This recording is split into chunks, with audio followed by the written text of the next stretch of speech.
Look, I get it. Star Wars Outlaws didn't top the Game of the Year list in 2024. It's not the most polished game, but you know what? This game might as well have been custom made just for me, and the rest of you just had to suck it. That's right, Ubisoft made a big open world Star Wars scoundrel adventure, and I loved every second of it, even the parts other people hated. So today, I'm making my case in defense of Star Wars Outlaws. Before we dive into gameplay, story, and all the gripes, let's set the stage. Star Wars Outlaws was developed by Massive Entertainment, the same team behind The Division. It was billed as the first ever open world Star Wars game. And when Ubisoft says open world, you know what that means. Exploration, stealth, climbing, looting, and a lot of side activities. Going in, the hype was pretty wild.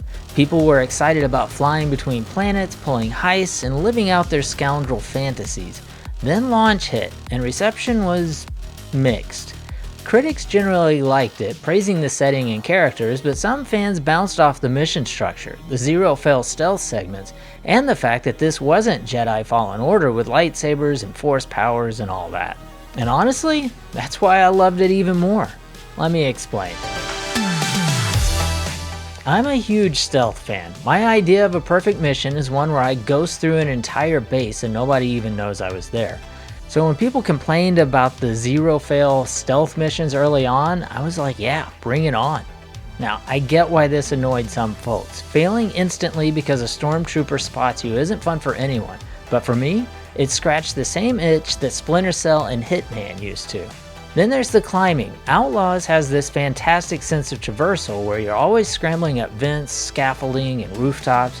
It feels grounded. Kay Vess isn't a parkour expert like you're playing Assassin's Creed.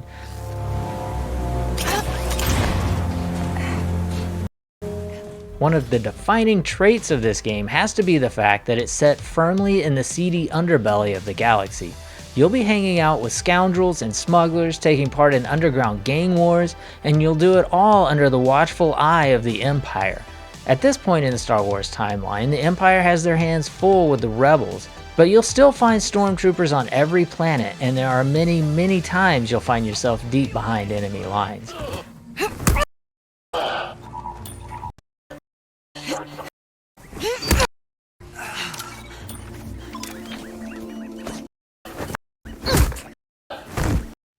You don't have the Force, you don't pick up a lightsaber, but I didn't miss that at all. The Jedi games from EA have that kind of game covered, and Outlaws wouldn't have much to add to it if it went that direction. Instead, we get blaster fights and dogfights and being constantly alert to your surroundings, because you're vulnerable.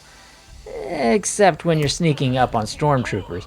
For some reason, you're able to just bash armored troopers hard enough to knock them out cold with your bare hands. And yeah, that's great, perfectly serviceable. But my favorite part? Sabacc. I'm not joking. Their version of the legendary Star Wars card game is so good I actually bought an unlicensed Sabacc deck online.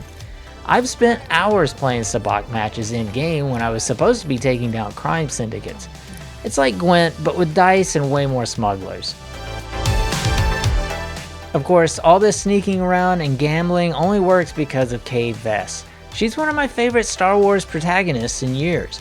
Constantly in over her head, hustling to survive, and somehow always finding a way to make it work. She's got that scoundrel swagger, but she's also got heart. The voice acting sells it too. I actually cared about her story, which is not something I can say about every Ubisoft protagonist. And then there's ND-5, my guy, a Clone Wars era battle droid who just wants self-agency. He's gruff, he's loyal, and he's a perfect balance to Kay's chaotic energy. He also roots the game in the larger Star Wars timeline without overshadowing it. That's something I really appreciate about Outlaws. It connects to the larger Star Wars universe, but it doesn't beat you over the head with nostalgia.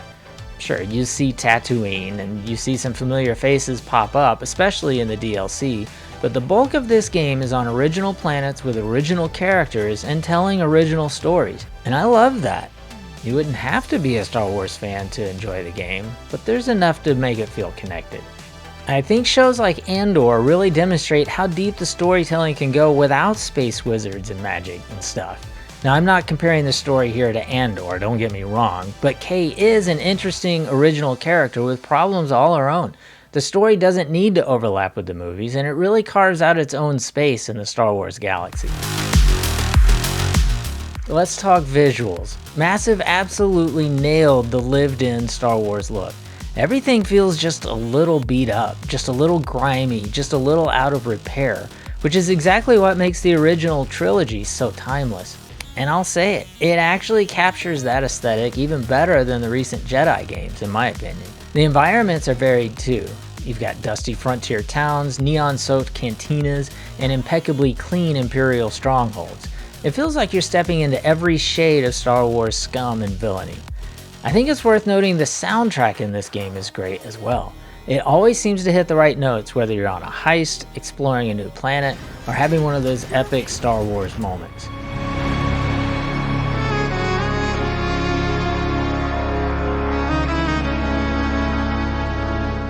This game originally launched on PlayStation, Xbox, and PC, including both Steam and Epic.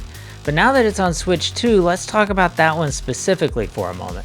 This is a big open world game with tons of content, and it's the first game I know of that has true ray tracing on the Switch 2.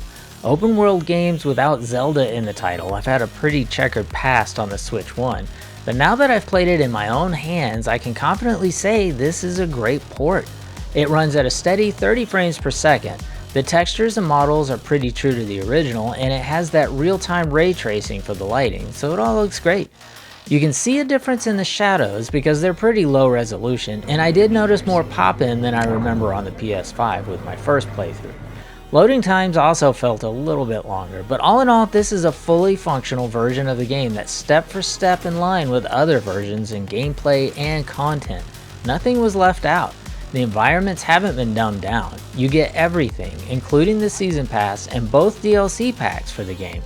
And you get all that with the ability to play it on a handheld without any real sacrifice. And that says a lot about the Switch 2, or at least this particular port, because this game doesn't run on a Steam Deck. Okay, so if you're into frame rates and the absolute highest quality presentation, the PC version is still the way to go, assuming you have the hardware to run it. But the Switch 2 version holds its own quite well alongside the other options, because you're not missing out on any part of the game. Alright, I can't defend everything. Toward the end, the missions get a little repetitive. You're sneaking into yet another base, stealing yet another MacGuffin, blasting your way out again. The pacing kind of stumbles. And when I first played, I had a major gripe. You couldn't pick up a weapon and carry it with you, like you couldn't pick up a sniper rifle and climb up a ladder, which made no sense in a game where every other smuggler is armed to the teeth. Luckily, patches fixed this, so credit where credit's due. That's not an issue anymore. But yeah, by hour 30 I was starting to feel like the Ubisoft checklist was creeping in a little bit. But I gotta say, for most of this game it didn't feel like the typical map Ubisoft is known for. Which means I saved my biggest gripe for last, the data spikes. Hear me out, every stealth game has some sort of minigame for picking locks, and in Outlaws you use your data spike in a little rhythm game. Now I suck at rhythm games, so these are a little harder for me than most people. But it really wouldn't be too bad, except they mapped the button to the right trigger. A trigger is not a button. It doesn't just click the moment you press it, or even the moment you press it all the way in. No, it clicks somewhere in the middle. So you have a rhythm game that requires precise timing mapped to the least precise button on the controller, and you can't remap it. Keyboard and mouse players on the PC don't have to worry about this, and the Switch 2 players have the option to use the touchscreen in all the minigames, but if you're playing on Xbox or PlayStation, be prepared. I mean, most of the time it was fine, the rhythm games were pretty easy, but there were a few times where it got really frustrating and I just started jamming the buttons hoping I could luck my way through it. So let's talk about gamer types, because I love the gamer motivation model created by Quantic Foundry for seeing if this is your thing or not. The game is very actiony, and while it can feel a bit sluggish while you're sneaking around, there are plenty of opportunities to go loud and watch the chaos unfold. There really isn't a social element to the game, there's no multiplayer or co-op. There is a bit of strategic thinking involved when you're trying to figure out a safe path. Are there collectibles and stuff?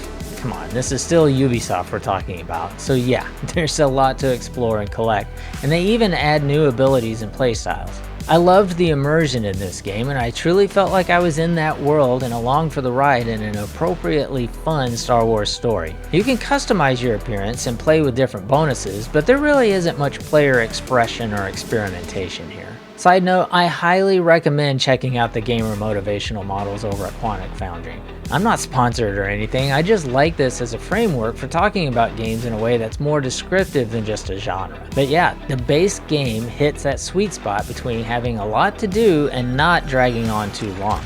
Since you're watching me, there's a chance you're a busy gamer who doesn't have as much time to game as you'd like. Star Wars Outlaws is a pretty good fit for a busy gamer because the main story and a little side stuff is probably going to clock in around 20 to 30 hours.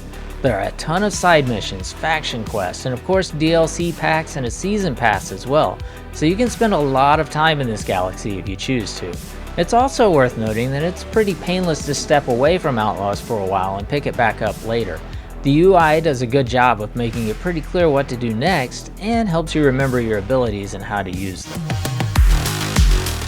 So Star Wars Outlaws wasn't quite the open world go anywhere, do anything, and make it as a smuggler simulator I thought it might be when it was first announced. You're limited to just a few planets and the space around them, but within those zones there's a lot to do. It's presented well, and it scratches an itch for me very few games do. Was it the best game of 2024? No. But was it my personal favorite of 2024? Absolutely. It combines stealth, climbing, gambling, scoundrels, and a morally messy Star Wars story in a way that felt tailor-made for me.